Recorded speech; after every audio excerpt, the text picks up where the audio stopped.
Welcome back to a Buffalo Football Monday. Chris Brown, Steve Tasker with you here on One Bills Live, and pleased to welcome in now my broadcast partner on the Bills Radio Network, radio color analyst Eric Wood, whose appearance is presented by Campbell's Chunky Soup. Big, craveable favorites collide in Chunky Soup's new Mac line, featuring flavors like Buffalo-style Chicken Mac, Chili Dog Mac, and Beefy Mac. Stock up for game day now at your local Wegmans. Chunky, the soup that eats like a meal.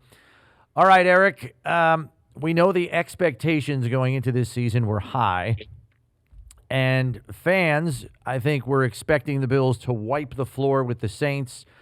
Most of us know that that really doesn't happen in the NFL all that often, and at the end of the day, it's a 12-point win for Buffalo. What was your overarching takeaway from this victory to improve to 4-0? Well, like you said, they came in as the heavy favorite, so you expect them to potentially run away with this one. But most games in the NFL are decided by one score or less. There's talent on every team, especially early in the season when teams are generally not ravaged by injury. There's still hope for this team in the Saints with a new head coach, a young quarterback, and all of that. And so you think maybe it's going to be a blowout. The Bills do not play their best football. Sloppy on both sides of the ball at times between the missed tackles, the penalties. Josh throws a pick, lucky to not throw a second pick on the next possession as he gets hit in the pocket, and you still come away with a 12-point win. When I was playing for the Bills, if we didn't bring our best, we didn't get the win. And now they can have a double-digit win when they still don't have their best stuff. But this Bills team is very good, and they can beat you in so many different ways. And this run game of the Bills is an absolute wagon right now. James Cook is playing as the best running back in all of football right now. And so you have him combined with maybe the best quarterback in the NFL to where you don't play your best football and you still put up 31 points when it wasn't aided by defense and special teams. Terrible starting field position throughout, and you still get 31 points and you get the win. This defense is having its struggles at times. We saw some third down struggles, especially earlier in the game yesterday. The rush defense continues to be an issue at times, especially with the missed tackles. But similar to last year where they lead the league in takeaways and they're opportunistic, we saw it again yesterday where they come up in big moments. And so I think this defense continues to get better as the season goes on, with the number of guys that are going to return to the lineup, whether coming back from injury or suspension, and the number of young and inexperienced guys that are catching reps right now and continuing to play better. I think that side of the ball continues to get better as the season goes. Yeah, and certainly most of the question marks center around the defense. You come in with a team that you're heavily favored over, and they rush for 189 yards on you. They kind of push you around up front. And this is a team that we talked about it before we came on. You look at this defense, and you've got Milano's out. Ed Oliver didn't play in this game. Maxwell Harrison, your number one pick, who you thought might at least contribute, is not on the field. You've got two guys on suspension in Michael Hoyt and Larry Ogunjobi. Hoyt is a guy that you really thought you were going to plug in and play across from Joey Bosa. So you've got a lot of guys on the shelf, and it's easy to say, hey, it's going to be great when they get – maybe, maybe not, but you can, in the way the league goes, you can foresee easily a scenario where none of those five guys are on the field at the same time. Somebody gets hurt, somebody's in, somebody's out. You can't count on that, but there is hope at the end of the tunnel, particularly with the rest of the young crew of the Bills starting to get valuable reps and starting to play better, a la Deion Walker. Yeah, Deion Walker, TJ Sanders should continue to improve as the season goes on. Potentially Landon Jackson catches a uniform at some time. Javon Sullivan is playing considerable reps right now, second-year player. He'll continue to get better as the season goes on, you would assume, just based upon the track record of player development in this organization. So I think that defense continues to get better as the season goes on. Cole Bishop comes up with the great interception yesterday, a game-changing type play. He continues to play with more and more confidence, and him and Taylor Rapp are getting more time on task together where the communication can improve. The different looks, the Micah Hyde and Jordan Poyer rocking and rolling from the safety position, that becomes more of a factor when you get more time on task. So are there concerns about this defense right now? Yes.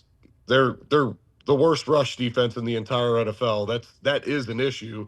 Third down defense down towards the bottom of the league. But when you look at what this defense could be by mid-year, end of season, and the continued development and upward trajectory, I think it can be a defense that can take you to a long playoff run. Just taking it one step further on the defensive side of the ball, a lot of the stuff that we saw as problem areas, gap assignments, tackling, these are all fundamentally correctable things. And we know this coaching staff pounds fundamentals not only at the beginning of the year, but all throughout the season in the practice setting. They devote at least one day of the practice week to fundamentals where they rotate them through stations. We've seen it. Why does it remain an issue? Maybe just explain from a player perspective why that still crops up as an issue. Like even for a 10-year veteran like Joey Bosa, who bit too early on inside run fakes and was not setting the edge. I mean, that's a 10-year veteran doing that multiple times in the same game. Somebody's got to explain that to fans as to why that still takes place in given games. Well, I'll say from a fundamental standpoint, and this is kind of rearing its head again, where you take the training camp practices and you take those way down. You don't have 2 days anymore. You don't have padded practices throughout the week. You can only be on the field for 2 hours of practice. The reps are less and less each and every year, and now you're seeing fundamentals pop up. I mean, I'm not trying to, back in our day, because in Steve's day, the training camps were twice as bad as they were when I played, but you were likely, even though you're maybe a little bit more dinged up and you have more wear and tear on your body, you're more prepped for the early part of the season. You don't tackle in practice nowadays. You can't afford to get guys hurt. The player safety rules, well, then you see tackling issues pop up early in the season for a number of teams. And then, Bosa losing contain yesterday a couple times. 2 of the times, the Saints ran a really nice scheme, and they put Alvin Kamara out initially. It signals the defense, here comes a pass. It's the kind of half motion that we do with Ty Johnson and James Cook off and out of the backfield. Well, then they bring him back on an end around. Bosa's got his hand in the dirt, so he can't see him coming in motion, and they get the end around him twice. That's a good scheme. That's a great job by Kellen Moore scheming that up. The one later in the game where he went underneath the tackle and lost contain, that's a player trying to make a play. And although it stinks in the moment, that's what good players do. I mean, if you watch J.J. Watt and back when he was going and a number of these big-time defensive linemen, they take chances, and at time it works, and they get sacks and TFLs, and then you at times have to live with the loss of contain on a run play where he comes inside and Dorian Williams and Terrell Bernard are both in there, so you assume that was Bosa's gap on the outside of contain. At times you got to take the good with the bad, but to answer your question, I think a lot of the fundamental stuff comes early in the season from just a lack of time of playing in the preseason and a lack of time practicing in pads. Yeah, and you get these games, particularly early in the season. I've heard this from old guys like me, not young guys like you, but they can't understand why teams don't tackle well. And I got to remind the old guys, particularly the guys way back in my day, they're not allowed to tackle like that anymore. Right? Half of the techniques that the guys made a living on and go to the Hall of Fame on is illegal. I mean, the horse collar's illegal, the hip swivel is illegal, the hitting it high on the, leading with your helmet is illegal. It's, you got to play within the rules and get it done, and it's not that easy given the environment in the league right now. What I would like to ask from you, though, how's this offensive line? Yesterday, I mean, Josh is tough to sack. He gave up 3 sacks yesterday, and it looked like there was a real struggle in the first half. What are your thoughts on that? Yeah, so those sacks came in obvious pass rush situations. When we were talking before the game on the roundtable, the Bills have done a great job of not sitting in a bunch of third and longs and obvious pass situations. You're also without Spencer Brown yesterday, and I think Ryan Vandermark is a starting caliber tackle in this league. I truly do. I think he could start for a number of franchises right now. But Spencer Brown's one of the best right tackles in football. So whether that was, at times giving him a little bit more help with which maybe, strings out in Osiris Torrance or David Edwards or whatever it may be, you got in some situations where you're in obvious pass rush situations against a team whose strength defensively is likely their pass rush with Jordan, with Granderson, with Breezy, the Haywood. kid out of Clemson. Yeah, Brazil. Yeah. And so I'm not in panic mode over giving up those sacks, but you maybe realize we take how good these two tackles are at times for granted when you lose a Spencer Brown in a game.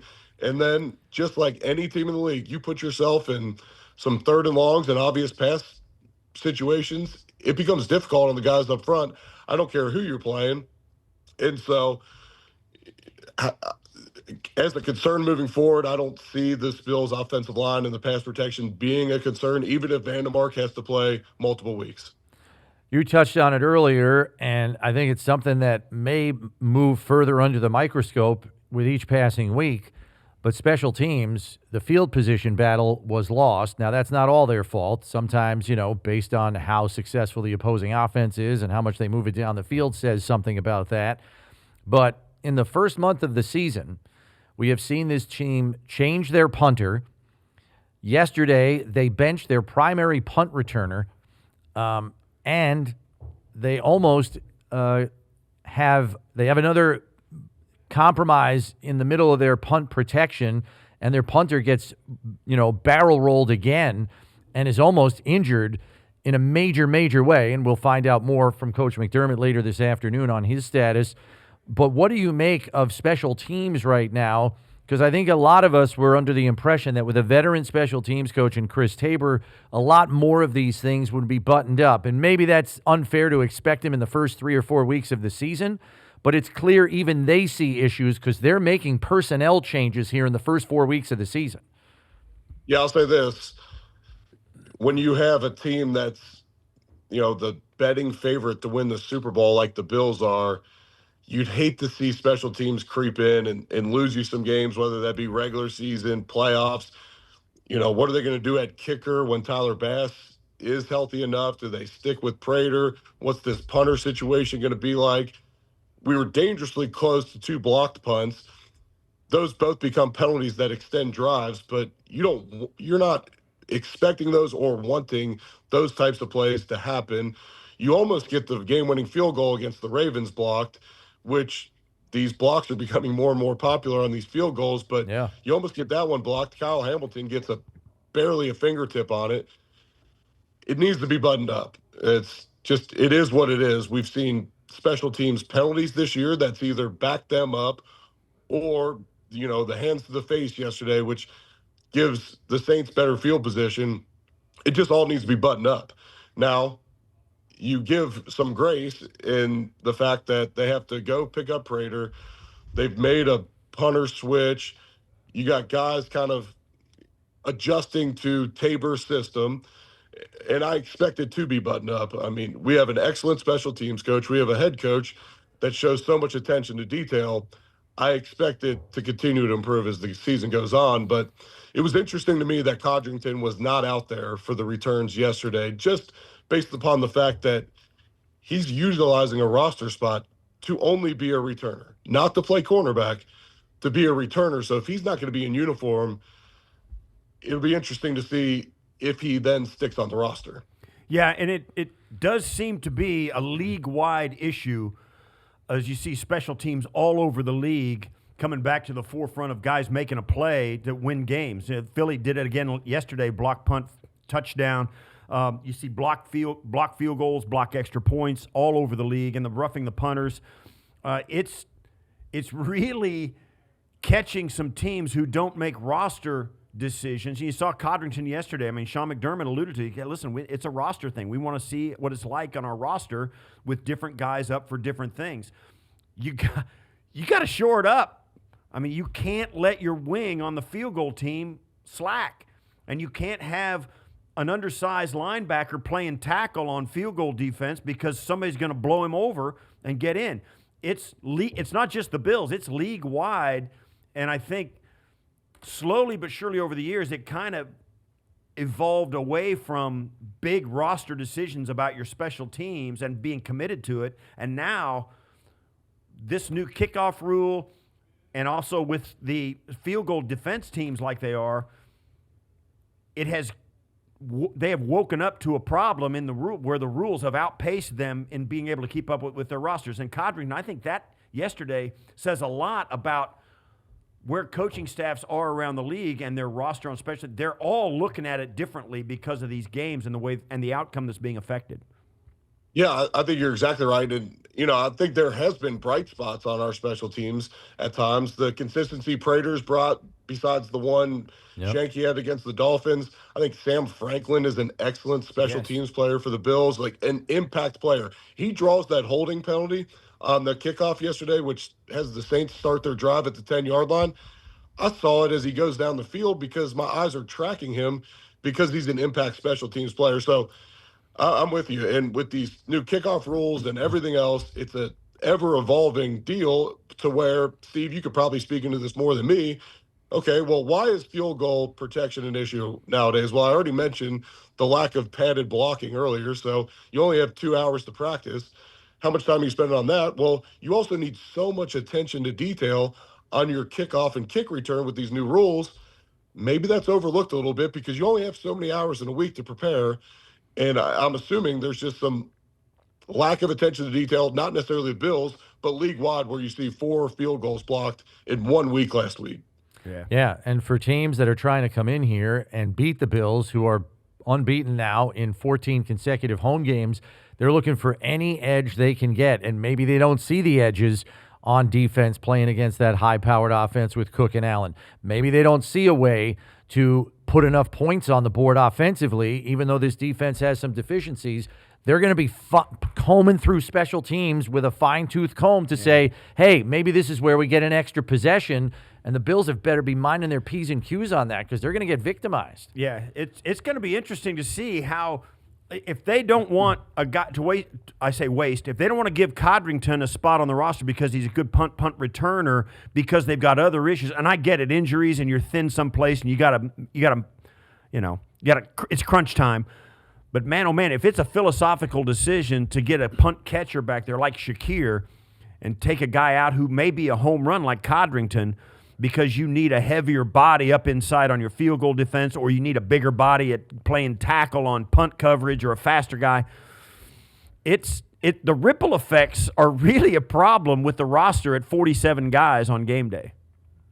Yeah, you're right. And the ripple effect is real as far as special teams go. You get a Matt Milano injury, which then puts Dorian Williams into the starting lineup. So now he's either on all your special teams still, which is added reps, more wear and tear on him throughout the game, or then you replace him with someone else who's not the same special teamer. You were talking about Codrington not getting a roster spot, and I was thinking back to, like, when I first got to the Bills, it blew my mind. We had 4 guys on the roster that only played special teams. They rarely even did the show team for offense or defense. They might fill in at times, but, a John Wendling, he was a special teams ace, and you had those guys. Like, we had kick blocks where John would go and hurdle the line. He was essentially a track guy that was tough as nails, and he dominated every special teams rep he was on, and every team throughout the league had those. Nowadays, with the new kickoff rules and all of that, it went away from it because you essentially had a touchback on every kickoff and kick return. Right. Those guys, like a Sam Franklin, those types of guys are going to get more and more popular again when you have these real kickoffs and kickoff returns. It's swinging back that way for sure. Quickly before we let you go, Eric, Bills Patriots coming off a monster victory over the Carolina Panthers, who maybe made people think for a week that they might be turning the corner. That's clearly not happening. They win 30-0 one week and then drop a 30-point loss the following week to the Patriots, who are finally play mistake-free football and win in a resounding fashion over the Panthers. They're going to come in here feeling, hey, if we just play sound fundamental football, we're going to be in this game, especially after probably watching Saints film against the Bills. So, what do you think about this division matchup? Yeah, coming into the season, you assume that the Patriots would be, the Bills' toughest test within the division, and that's the way it looks like it's shaking out. Drake May had some real highlight moments last year. Assumed that he was going to take a step into year two. You got a new coaching staff with Vrabel coming in, and there's some optimism. And to me, they still look like that. Now, are they on the Bills' level at this point? No, but you have to play a good game, and you likely have to make less mistakes than you made against the Saints to handle this team coming in. But I've liked what I've seen from some of what the Patriots has done this year, and I'm a fan of Drake May. I think he plays the game the right way. He's tough. You could tell the guys in the locker room respect him, the way he goes out and plays, and he seems to be an ascending quarterback in this league. Yeah, and with Vrabel at the helm, they're at least they're not going to beat themselves, right? And the guys that are going to be out, they're going to execute at a high level, and that's one of the things that allows less talented teams to beat good teams is their level of execution. Drake, and I agree with you. I think the Patriots are getting a little better and a little better and a little better each and every week, and it's this is a much better team than the one they just faced yesterday, I think. Yep. I agree. And last year I took some criticism because I thought when doing my rookie quarterback projections, who I would have drafted first, I said Drake May. I also saw him play more often just with him being in the ACC. I'm a Louisville alum. I used to work for ESPN and ACC Network. It didn't become that great of a take when Jaden Daniels lights it on fire last year and, all that. It's starting to look like a little bit better projection by me now that Drake May started off year two like this. You're like a real it's a week-to-week league, E. No doubt. And you're like a personnel executive. You're playing the long game. Right. Thanks very much, Eric. We appreciate the time. We will see you tonight at your fundraising event, Flights and Bites. So we look forward to catching up with you this evening. See you, man. Absolutely. Thanks, guys.